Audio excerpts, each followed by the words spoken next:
Hello my viewers, welcome back to the channel. By the video title, you know what this video is about. Today we're doing a little news update, of course, as well.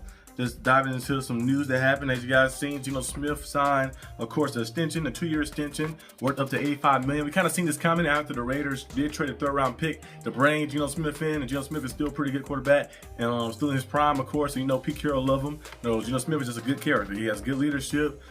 Just go out there and plays hard and give it all he got. He don't bring in that extra off the field stuff, anything crazy, anything. Geno Smith just be focused and locked in. So it's always good to have a quarterback like that as your team captain, as a guy leading to him. And I think the Raiders getting him and adding those pieces they're trying to add, of course. They still was in talks, so a rumor. Remember, they said that Chris McCaffrey could be going to the Raiders. The Raiders could trade for him. That was a few weeks ago. I think that's a month ago.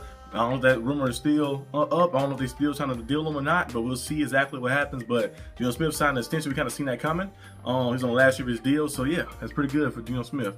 Trey McBride also signed an extension, a 4-year, $76 million extension. He plays very good. Tight end, of course, you know, for the Cardinals. He had over 100 receptions last year, right? He went out there and played very good, of course. He's just a physical specimen. He's a guy who's always open, and he kind of was a sleeper a little bit too, because like, you know, a few years, I feel like the past 2 years, he kind of came along a lot more. Past 2-3 years, but I remember he first got in here, people were really talking about him a lot. We knew the potential that was there, but now you're seeing him, whereas the past 2-3 years, been adding up, and every year just getting better and better and better and stuff. So I think that extension is definitely warranted. You got a tight end like that. He's a solidified piece of your offense, you know, and can do a lot of different things too, and create mismatches in secondary. So of course they extended him and added him to their roster for longer tenure as well. We'll see if Kyler Murray is in their long-term plans as well. We'll see what happens, of course. Like I mentioned before, my prediction is still my dark horse pick. I think the Steelers, our Steelers, will go out there and make a trade for Kyler Murray next year. If the Cardinals do have another season where they kind of like fail again, I think they might blow it up in that department and say, let's start over and do something different. And you could see Kyler Murray being available. I think he's 29 years old, almost 30. So, like, hey, he only been to the playoffs with the Cardinals one time as well, so you never know what could happen. Kirk Cousins names on the list, of course, as well, about the news and updates.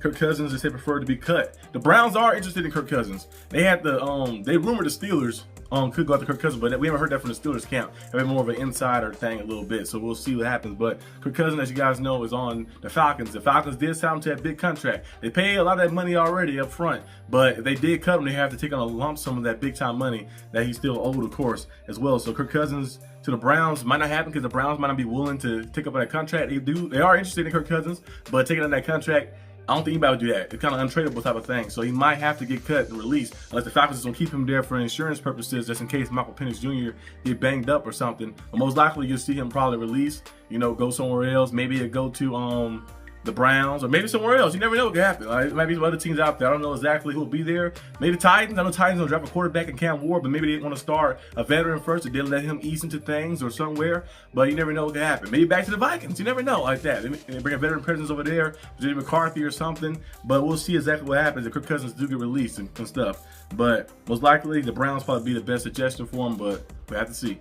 Another news I have too, of course, today is Joe Milton. Joe Milton was traded, as you guys seen, of course, earlier today. He got traded to the Cowboys. Even though the Steelers, Giants, and they say Eagles had better offers, they say trade him to the Cowboys because that was his preferred place to go to. Now the Cowboys are sitting in a position like they traded a 5th-round pick for Joe Milton. We've seen Joe Milton his last game against the Bills, 22 completions to 27 attempts, was very good. I think 230 plus passing yards. He had a passing touchdown. He rushed for 16 on the ground. He had a rushing touchdown as well. Played pretty good in that last stint with the Bills. That was the Bills, most of the backups, of course, but he still played pretty good, of course, seeing that, showing his athleticism and seeing his pocket presence and the awareness he have in the pocket to deliver the football and stuff. His accuracy looked a little better too. He missed some throws in that game. I'm not gonna say 22 for 27, but you watch some of those throws. He missed some throws here and there like that. Some of those outside the run ones, but he played smart. He played protective with the football, throwing the ball away and making plays. So I think he had a lot of potential. And you know, Dak Prescott get hurt a lot sometimes. You know, Dak Prescott's a good quarterback. Don't get me wrong. He's a good quarterback. He's a second-team All-Pro before.